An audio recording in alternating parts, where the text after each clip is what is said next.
Hello hi आदाब नमस्कार सम्मानित साथियों।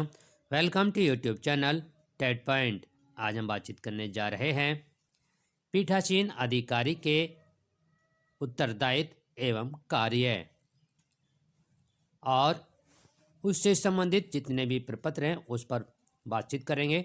यदि आपको वीडियो पसंद आए तो लाइक करें, सब्सक्राइब करें, बेल आइकन को प्रेस करें ताकि नोटिफिकेशन आपको सर्वप्रथम प्राप्त हो सकें और शेयर भी करें। शेयर करने से ज्ञान घटता नहीं, ज्ञान बढ़ता है। साथ ही यदि आप हमारे यूट्यूब चैनल के व्हाट्सएप ग्रुप और टेलीग्राम ग्रुप से जुड़ना चाहते हैं तो आप इस वीडियो के डिस्क्रिप्शन बॉक्स में जाकर के लिंक के माध्यम से जुड़ सकते हैं। तो चलते हैं आज की वीडियो के शीर्षक की तरफ। तो इसमें हम पीठासीन अधिकारी के कार्यों को 4-5 भागों में बांट लेते हैं। जैसे मतदान के दिन पूर्व रवानगी स्थल पर क्या कार्य है और मतदान के स्थल पर पहुंचने पर क्या कार्य और दायित्व हैं, और तीसरा मतदान के दिन वास्तविक मतदान के पूर्व क्या कार्य हैं, और फोर्थ है मतदान के समय के दौरान क्या कार्य और तो दायित्व हैं, और मतदान के पूर्ण होने के पश्चात क्या कार्य और दायित्व हैं। इस पर आज हम चर्चा करने जा रहे हैं। तो मतदान के एक दिन पूर्व रवानगी स्थल पर आपको पहुंचना है और टाइम से पहुंचना है। वहां पहुंच करके आपको अपनी सामग्री प्राप्त करनी है और वहां से बैलेट यूनिट, कंट्रोल यूनिट और वहां से वीवीपीएट जो मशीन है आपको प्राप्त करनी है, और वहां से पेपर सील क्रम संख्या को चेक करना है आपको, और वहां से जो प्रत्याशियों की नमूना हस्ताक्षर हैं, जो उनकी सूची है उनको प्राप्त करना, उनको चेक करना है कि आपके बूथ की है कि नहीं, और वहाँ से आपको वोटर लिस्ट मिलेगी, उसको आपको मिलान करना है। निर्वाचन सामग्री मिलेगी, उसको आपको चेक करनी है कि ये पूर्ण है कि नहीं और निर्वाचन नामावली की वर्किंग प्रतिलिपि भी चेक करनी है। कहने का मतलब है जो आपको वहाँ से निर्वाचन सामग्री मिलेगी, जो वहाँ से आपको चेक लिस्ट मिलेगी, उसको से चेक करके आपको पूर्ण रूप से आपको ध्यान रखना होगा। और जब आप इस चीज़ को चेक कर लेंगे तो आप अपने बूथ पर आ जाएंगे। और बूथ पर लेकिन उस पर से पहले ये ध्यान रखना होगा कि जो आपकी वीवीपीएट मशीन है उसको ध्यान से रखेंगे, उसको खड़े ही इस प्रकार से रखने की कोशिश करेंगे, वरना क्षतिग्रस्त हो सकती है और इसमें नुकसान हो सकता है। और उसके पश्चात जाते हैं मतदान के एक दिन पूर्व के मध्य स्थल पर। जब आप मध्य स्थल पर पहुंच जाएंगे तो वहां पर आप जो वहां पर न्यूनतम आवश्यकताएं होती हैं वो उन चीज़ों को देख लेंगे कि वहाँ पर शौचालय, रैंप और फर्नीचर, विद्युत आवास और छायादार चीज़ हैं कि नहीं। और जब आप इस चीज़ को देख लेंगे कि यहाँ पर कोई ईंट पत्थर वगैरह तो नहीं है, या पोस्टर छपाता नहीं है, तो आप संतुष्ट हो जाएंगे। उस काम को करने के बाद आप अपने कार्य को संपन्न करेंगे। जो आपके लिफाफे हैं और जो आपको ये एक दिन पूर्व कार्य करने होते हैं उनको आप पूर्ण कर लेंगे। और इस कार्य को करने के पश्चात आप अपने जो ये पोजीशन है वहाँ पर बैठने की इस प्रकार से व्यवस्था बनाने की कोशिश करेंगे। और मध्य स्थल पर प्रवेश हेतु अधिकृत व्यक्ति सिर्फ मतदान अधिकारी होंगे और अभिकर्ता हो सकते हैं। सिर्फ ये वाले व्यक्ति हो सकते हैं जो इसमें दिया हुआ है। और मतदान अभिकर्ता को आप एक दिन पहले ही सूचित कर लें, पहले ही बनाने की कोशिश करें, क्योंकि सुबह ठंड का मौसम है और इसे पहले बनाने की कोशिश कर लें। और इसमें बैठने की स्थिति जो मतदान अभिकर्ता है उनके बैठने का क्रम ये रहेगा: मान्यता प्राप्त राष्ट्रीय दल और प्रादेशिक दल, दूसरे राज्यों के मान्यता प्राप्त दल और पंजीकृत मान्यता प्राप्त दल और निर्दलीय दल। इसकी मैं वीडियो पूर्ण रूप से एक वीडियो बना चुका हूँ, उसके मैं डिस्क्रिप्शन में डाल दूँगा। उसमें मैंने पूर्ण रूप से बनाई है और उसमें आप अच्छी तरह से समझ लेंगे। इसमें मैं सिर्फ आपको पीठासीन अधिकारी के कार्य ही समझाने की कोशिश करूंगा। इसमें मॉक पोल और मशीन से जुड़े जितने भी कार्य हैं, किस प्रकार से जोड़ेंगे, किस प्रकार से नहीं, उस पर सब, और उस पर प्रेजाइडिंग ऑफिसर प्रथम, सेकंड, थर्ड और जितने भी हैं ये सबकी मैंने उस पर वीडियो अच्छी तरह से समझाया हुआ है और मॉक पोल को भी अच्छी तरह से समझाया हुआ है। तो इस पे मैं ज़्यादा फोकस करूँगा सिर्फ प्रिजाइडिंग ऑफिसर पर ही, इसके क्या कार्य हैं। तो जब आप वहाँ पहुँच जाएंगे और एक दिन चालू होने वाला होगा तो आप मॉक पोल करेंगे। और मॉक पोल करने से पहले आप जो आपकी कंट्रोल यूनिट, बैलेट यूनिट और वीवीपीएट मशीन होंगी, उनको आपस में इस प्रकार से जोड़ लेंगे। बैलेट यूनिट को वीवीपीएट से कनेक्ट करेंगे और वीवीपीएट के कनेक्शन को आप कंट्रोल यूनिट से करेंगे। उसके पश्चात ये स्थिति रहेगी, आप ग्रीन पेपर सील इस प्रकार से लगाने की कोशिश करेंगे। शॉर्ट में बता रहा हूँ मैं, क्योंकि इसकी वीडियो मैं पहले ही बना चुका हूँ, उसको मैं डिस्क्रिप्शन बॉक्स में डाल दूँगा, उसको आप देख सकते हैं। इस प्रकार से डालने की कोशिश करेंगे। इस प्रकार से इन्हें बनाने इसे पेपर सील ABCD को लगाने की कोशिश करेंगे। और फिर उसके बाद ये एड्रेस टैग लगाएंगे और एड्रेस टैग लगाने के बाद फिर हम इसको सील कर देंगे। और यहाँ फिर हम ये वीवीपीएट के हमने जो पीछे बॉक्स होता है उसको लगाने की कोशिश की है। उसके बाद मॉक पोल करने के बाद इस प्रकार के डिब्बे में सील कर देंगे। और ये पिंक और मतदान के दौरान पीठासीन अधिकारी के उत्तरदायित्व कार्य क्या हैं। मतदान के अधिकारियों के साथ सभी औपचारिकताएं पूर्ण कर समय से मतदान सुनिश्चित कराना है और पीठासीन अधिकारी मतदान कंपार्टमेंट एवं EVM की सुरक्षा हेतु उत्तरदायित्व होता है और गोपनीय एवं मतदान प्रारंभ होने की घोषणा करनी है और मतदान के प्रत्येक 2 घंटे के अंतराल पर कुल मत पड़े प्रतिशत निकालना है और उसमें महिलाओं और पुरुषों का अलग अलग निकालना होता है और सेक्टर मजिस्ट्रेट या किसी जो भी आता है उसको बताना होता है और पीठासीन अपनी डायरी में उसको नोट करता चला जाएगा प्रत्येक 2 घंटे के बाद और उसका प्रतिशत भी निकालता चला जाएगा। इसका हम अलग से वीडियो बना देंगे किस प्रकार से प्रतिशत निकालना होता है।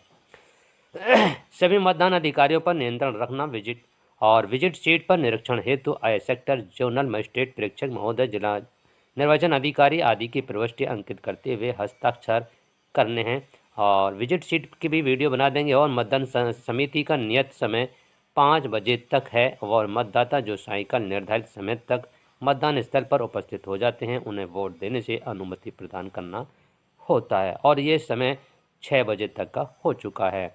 और पीठासीन अधिकारी द्वारा उस समय पंक्ति में अंतिम खड़े मतदाता को क्रम संख्या 1 की स्लिप प्रदान करते हुए सभी मतदाताओं को स्लिप प्रदान की जाएंगी तथा उन्हें पंक्ति क्रम से मतदान की अनुमति प्रदान की जाएगी। और अंत में क्रम संख्या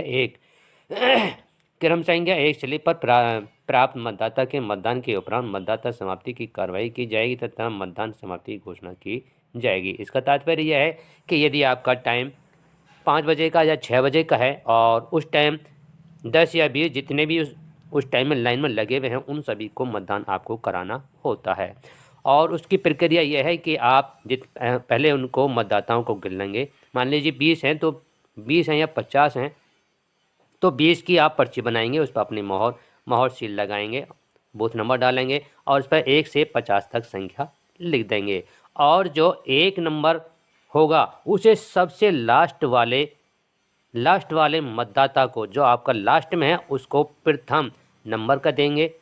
और जो आपका प्रथम ऑफिसर के सामने बैठा हुआ है मतदाता उसके सामने जो खड़ा हुआ है उसको आप लास्ट वाला 50 नंबर देंगे।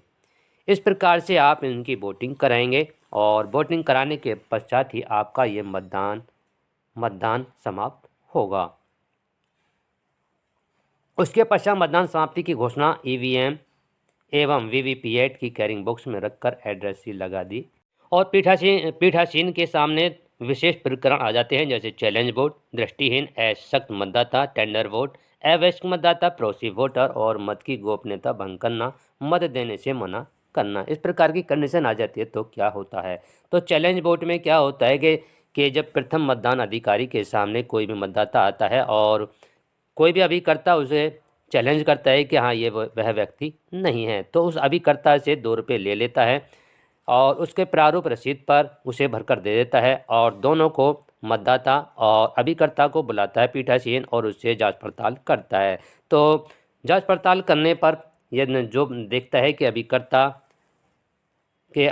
अभिकर्ता सही है तो उसे मतदाता को जेल भेज दिया जाता है। और लेकिन यदि ये समझता है कि अब मतदान अभिकर्ता जांच में ये पाता है और डॉक्यूमेंट्स के जरिए और लोगों से पूछने पर यह पाया जाता है कि हाँ मतदाता सही है, तो उसके 2 रुपये जब्त कर लिए जाते हैं और उससे वोट डलवा दी जाती है। इसी प्रकार से दृष्टिहीन असक्त मतदाता द्वारा होता है। दृष्टिहीन असक्त मतदाता पीठासीन अधिकारी एक वयस्क हेतु अनुमति प्रदान करेगा और इसमें सिर्फ तर्जनी सहायक के जो तर्जनी तथा सहायक के दाएं की हाथ तर्जनी अमिटशही लगाई जाएगी और इसमें जो प्रारूप भरा जाएगा पीठासीन अधिकारी के द्वारा वो प्रारूप 14 के भरा जाएगा। और टेंडर वोट क्या होती है? टेंडर वोट वो होती है कि इसमें जब मतदाता आता है तो उसकी पहले ही मत पड़ चुका होता है और वो वोट डालने के लिए कहता है, तब मतपत्रों की एक अलग से गड्डी मतपत्र जारी होती है जो कि उसमें से मतपत्र निकाला जाता है और उस पर एरो क्रॉस रबर मोहर से मतदाता उस पर अंकित करेगा और टेंडर वोट के लिफाफे में पीठासीन उसको रख देगा और उसको 17 ख प्रारूप उसकी सूचनाएं अंकित कर देगा। अवैध मतदाता क्या होता है? अवैध मतदाता में यदि हमें लगता है कि वह बच्चा 18 साल से कम है तो उसका एक फॉर्म भरा लिया जाता है। इसी प्रकार से प्रॉक्सी वोटर होता है जिसे CSV कहते हैं। यह व्यवस्था सैनिकों को अपने स्थान पर निर्वाचन अधिकारी द्वारा निर्गत प्रमाण पत्र द्वारा प्रस्तुत किए जाने पर स्थिति में अधिकृत व्यक्ति को मतदान हेतु अनुमति प्रदान करता है और इसकी सूची प्रॉक्सी की सूची अलग ही होती है और जब इसको एक अधिकृत व्यक्ति आता है, वोटर आता है, तो उसकी तर्जनी की उंगली पर अमिटशही न लगा करके उसकी मध्यमा उंगली पर लगाया जाता है। बाएं हाथ की मध्यमा अमिटशही लगाई जाती है। अब कंडीशन आती है कि मत की गोपनीयता भंग करना और मत देने से मना करने पर क्या करना चाहिए ताकि शांति भंग ना हो और सुचारू रूप से हमारा मतदान चलता रहे। तो यदि मतदाता द्वारा मतदान की गोपनीयता भंग की जाती है तो उसे मतदान से वंचित किया जा सकता है तथा मत पत्र लेखा में ऐसे मतदाताओं की संख्या लिखी जाएगी तथा 17 के रजिस्टर में मतदान प्रक्रिया का अतिक्रमण इस आशय की टिप्पणी कर दी जाएगी। और दूसरी कंडीशन आती है, यदि मतदाता द्वारा 17 के रजिस्टर में मतदान करने व अमिटशही लगाने के बाद मतदान से मना किया जाता है तो उसे मतदाता रजिस्टर में मतदान प्रक्रिया का अतिक्रमण इस आशय की अभियुक्ति दर्ज करते हुए उसे मतदान से वंचित किया जा सकता है। और नियम है इसका, नियम 49 के तहत ये प्रक्रिया अपनाई जाएगी। अब बात करते हैं मतदान समाप्त होने के पश्चात क्या करेंगे हम। तो ईवीएम मशीन का उल्लेख क्लोज बटन दबाया जाएगा जिससे क्लोज कुल पड़े मत प्रदर्शित होंगे और ईवीएम ऑफ कर कनेक्शन अलग करते हुए मतदान समाप्ति की घोषणा निर्धारित प्रारूप पर मतदान अभिकर्ता की उपस्थिति में की जाएगी और मशीन को सीलबंद करने की प्रक्रिया विभिन्न घोषणाओं सूचनाओं को अंतिम रूप देना तथा सांविधिक असांविधिक लिफाफे और अन्य लिफाफों का अवशेष सामग्री को एकत्र कर व्यवस्थित करने की कार्रवाई की जाएगी। हम सांविधिक असांविधिक जितने भी लिफाफे हैं सब पर वीडियो बनाने की कोशिश करेंगे और इसको हाथ से भरकर आपको बताएंगे। तो इस प्रकार से हम कैरी बैग में सील्ड कंट्रोल को सील करेंगे। इस प्रकार से बाद में एड्रेस टैग लगा देंगे और कैरी बैग इस प्रकार से लगाएंगे इसमें।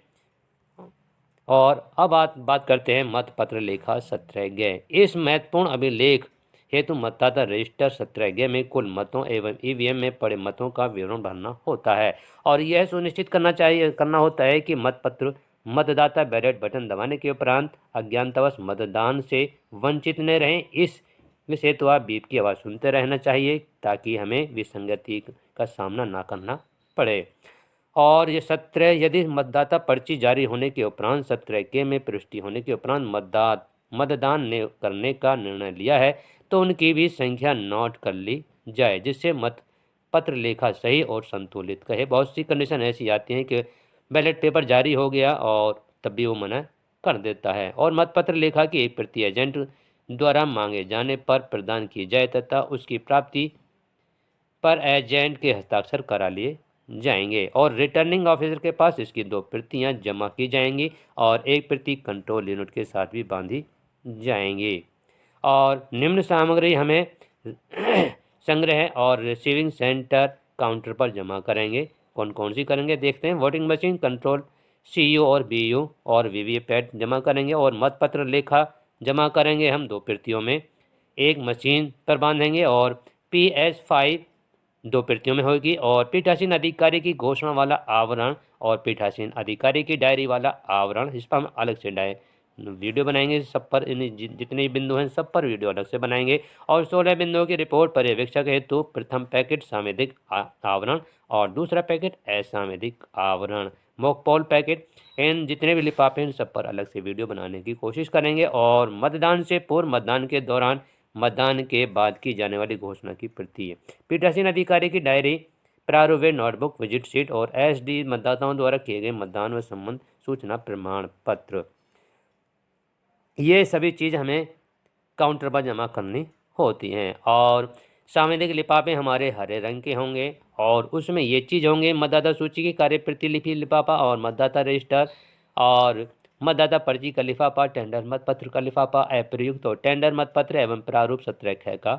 लिफाफा। और असामयिक लिफाफा जो होता है वो हमारा पीले कवर का होगा, पीले रंग का होगा। उसके अंदर हमें क्या रखना होगा, मतदाता सूची, अन्य प्रतियों का लिफाफा, पोलिंग एजेंट का लिफाफा, प्रपत्र 10 और चैलेंज मत फॉर्म 14 लिफाफा और अंधे शिथिलांग मतदाताओं एवं सहायकों का प्रारूप 14A लिफाफा और चैलेंज वोट की रसीद बुक का लिफाफा। और ऐसे मतदाताओं की सूची व उनकी घोषणाएं जो उम्र के बाद प्राप्त की गई हैं का लिफाफा और अप्रयुक्त क्षतिग्रस्त ग्रीन पेपर सील का लिफाफा, अप्रयुक्त मतदाता पर्ची का लिफाफा और अप्रयुक्त क्षतिग्रस्त स्पेशल टैग का लिफाफा और अप्रयुक्त क्षतिग्रस्त स्ट्रिप सील का लिफाफा और प्रारूप B में निर्वाचन ड्यूटी प्रमाण पत्र से युक्त लिफाफा। और पैकेट भूरे रंग के कवर में और पीठासीन अधिकारी की हस्तपुस्तिका और EVM मैनुअल, आमिरशाही, इंक पैड, ये सभी चीज़ में करने होते हैं। और पैकेट 4 में नीले रंग का कवर होएगा और इसमें हम क्या रखेंगे, अप्रयुक्त कपड़े का थैला और रिटर्निंग ऑफिसर द्वारा निर्देशित कागजात और अन्य जितनी भी चीज़ें होती हैं सब इसमें रखनी होती हैं।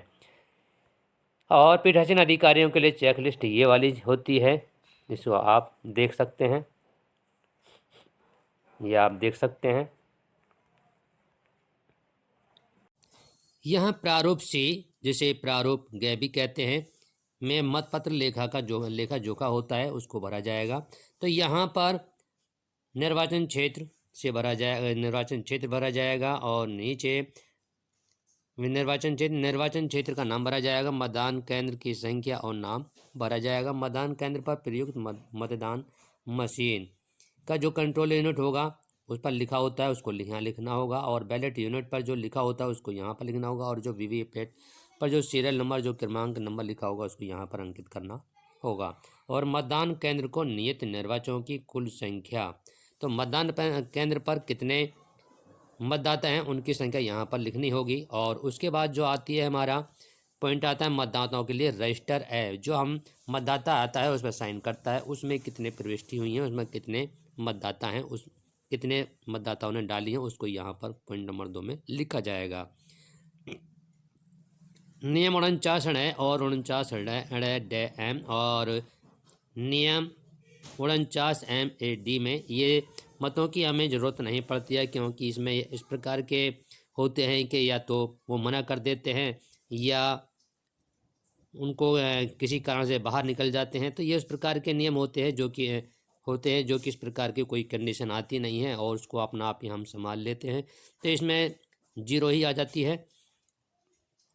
और यदि इस प्रकार की आएगी तो इसमें प्रारूप C पर मैं अलग से वीडियो बनाऊंगा, उस टाइम में मैं समझाऊंगा, क्योंकि ये बड़ी वीडियो हो जाएगी।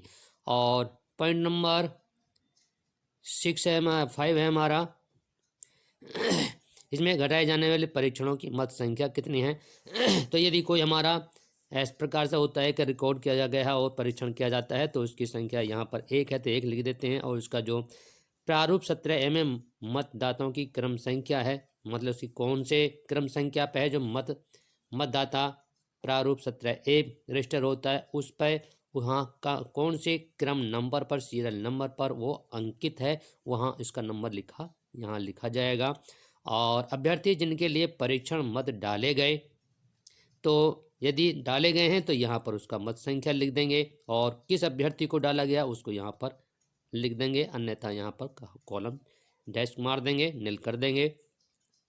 और मतदान मशीन के अनुसार रिकॉर्ड किए गए कुल मतों की संख्या।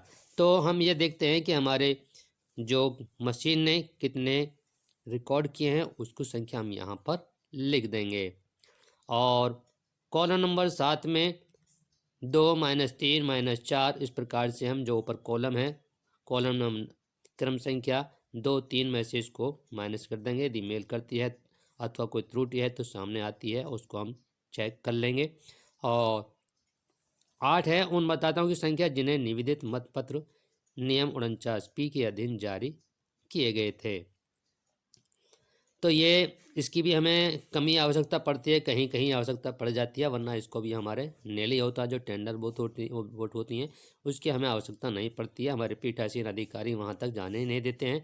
तो इसकी भी यदि संख्या होती है तो यहाँ पर प्रयोग किए गए, प्रयोग के लिए प्राप्त किए हुए, प्रयोग के लिए प्राप्त कितने वहाँ से प्राप्त किए, वहाँ यहाँ से यहाँ उनका क्रम संख्या लिख देते हैं। और निर्वाचकों को जारी किए गए, हमने कितने निर्वाचकों को जारी किए उसको हम यहाँ पर उनका क्रम संख्या लिख देते हैं। 1 या 2 जितने भी होता है उनका क्रम संख्या यहाँ से यहाँ तक लिख देते हैं कि कितने संख्या हो, यदि 1 से ज़्यादा हैं।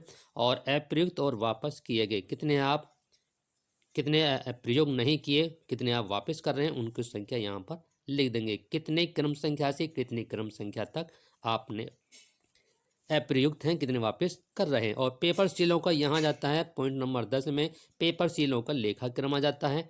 तो क्रम संख्यांक यहाँ पर लिख देंगे और कहाँ से कहाँ तक हैं। और मतदान अभिकर्ता के हस्ताक्षर यहाँ पर करा ले जाएंगे। और प्रदाय की गई पेपर सील की क्रम कुल संख्या कितनी है, यहाँ पर कुल संख्या लिख देंगे। और नीचे लिख देंगे किस क्रम से किस क्रम तक।